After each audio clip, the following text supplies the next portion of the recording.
Assalamualaikum warahmatullahi wabarakatuh. Alhamdulillah wa syukrulillah, la haula wa la quwata illa billah. Allahumma salli wa sallim ala rasulillah, amma ba'd. Pemirsa, bersyukur kepada Allah atas segala limpahan rahmat dan nikmatnya. Kita bersalawat kita kepada baginda Nabi Muhammad SAW, serta keluarga, sahabat dan umatnya hingga yaumil qiyamah. Pemirsa kaum muslimin dimanapun Anda berada, kita saat ini berada di bulan Rajab. Alhamdulillah kita diberikan nikmat oleh Allah untuk bisa hadir di bulan Rajab. Di bulan Rajab ini kita melihat banyak peristiwa yang terjadi, mulai dari saudara-saudara kita di belahan bumi yang lain. Di India, mereka kaum muslimah tidak bisa mengenakan pakaian hijab syar'i mereka karena ditekan dengan aturan resmi yang dikeluarkan oleh pihak otoritas, sehingga mereka dikejar-kejar bagaikan orang asing di negerinya sendiri. Begitu pula saudara-saudara kita di belahan yang lain. Di Palestina, mereka tetap harus menghadapi agresor Israel Yahudi. Kemudian juga di Suriah, maka di negeri-negeri kaum muslimin yang notabene mereka katanya hidup damai, tetapi lihatlah kekayaan alam mereka, sumber daya alam mereka digeruk habis-habisan oleh para penjajah asing, para kaum kapitalis. Nah, pemirsa yang dirahmati oleh Allah, di satu sisi kita melihat bahwa mereka semua tidak memiliki orang atau benteng yang mampu menyelamatkan mereka, yang melindungi akidah mereka, yang membela kehormatan mereka dan menjaga segala hal yang berkaitan dengan harga diri saudara-saudara kita. Tapi kita juga bisa lihatlah di masa Rasulullah SAW bulan Rajab ini, baginda Nabi Muhammad SAW setelah beliau mengalami tahun-tahun kesedihan di mana meninggalnya paman beliau menjadi pelindung dakwah, istri beliau yang menjadi penopang sumber dana dakwah beliau kemudian diwafatkan oleh Allah Subhanahu wa taala. Maka Allah menghibur dengan peristiwa Isra dan Mi'raj, yang di situ kemudian beliau melakukan perjalanan dari Masjidil Haram menuju Masjidil Aqsa dengan melewati beberapa kota dan daerah yang beliau singgahi dalam perjalanan itu hingga sampai di Baitul Maqdis. Di sana beliau sholat berjamaah dan beliau menjadi imam bagi seluruh para nabi.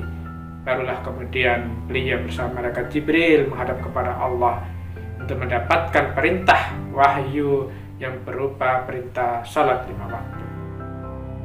Pemirsa, banyak peristiwa itu yang menjadi tanda bahwa kelak di kemudian hari, bahwa tempat-tempat disinggahi oleh Rasulullah yang saat itu kemudian dikuasai oleh orang-orang kafir, akhirnya kemudian ditaklukkan oleh kaum muslim, kemudian menjadi wilayah kaum muslimin. Mereka di dalamnya hidup dengan ridha dari Allah Subhanahu wa taala.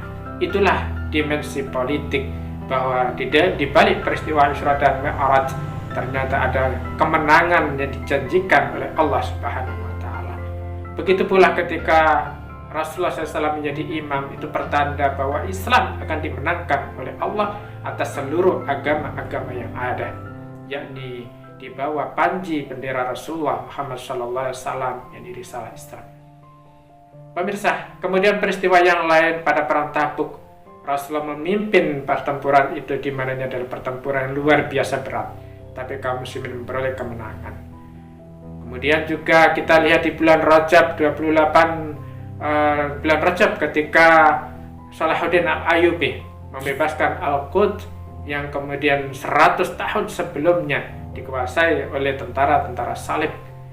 Salahuddin Al-Ayyubi mengobarkan semangat perjuangan bangkit kembali untuk menaklukkan dan merebut Al-Quds dari tangan kaum tentara salib yang mereka begitu melakukan penindasan terhadap rakyatnya. Semua itu terjadi di bulan Rajab. Nah, pemirsa yang dirahmati oleh Allah Subhanahu wa taala, yang terakhir, bulan Rajab juga menjadi momen satu peristiwa yang memilukan. Tepatnya di 28 Rajab 1353 Hijriah, Mustafa Kemal Atatürk laknatullah alaih itu kemudian membubarkan khilafah Islamiyah Turki Utsmani. Itu pun mengawali prahara penderitaan, kehancuran bagi kaum muslim, di mana seluruh kaum muslimin di dunia tidak memiliki tameng, tidak memiliki pelindung, yakni khilafah Islam. Rasulullah SAW menyatakan al-imamu junnah.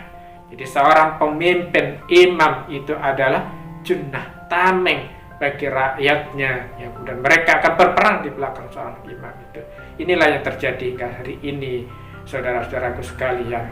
101 tahun hidup kita tanpa khilafah, begitu banyak penderitaan dialami oleh kaum muslim. Maka ini semua peristiwa-peristiwa bulan Rajab ini harus mengingatkan kita kembali untuk bangkit melawan pendudukan, penjajahan atas diri kaum muslim, baik secara fisik maupun non fisik. Inilah esensi, momentum yang tepat untuk menyadarkan kembali kepada kaum muslim, karena kebangkitan sejatinya berangkat dari kesadaran kaum muslimin. Ketika mereka sadar kondisi sekarang berada dalam penjajahan, di dalam seluruh penindasan hegemoni dari kapitalisme sekuler ini, maka umat akan bangkit kembali. Perjuangan, pengorbanan harus kita lakukan bersama.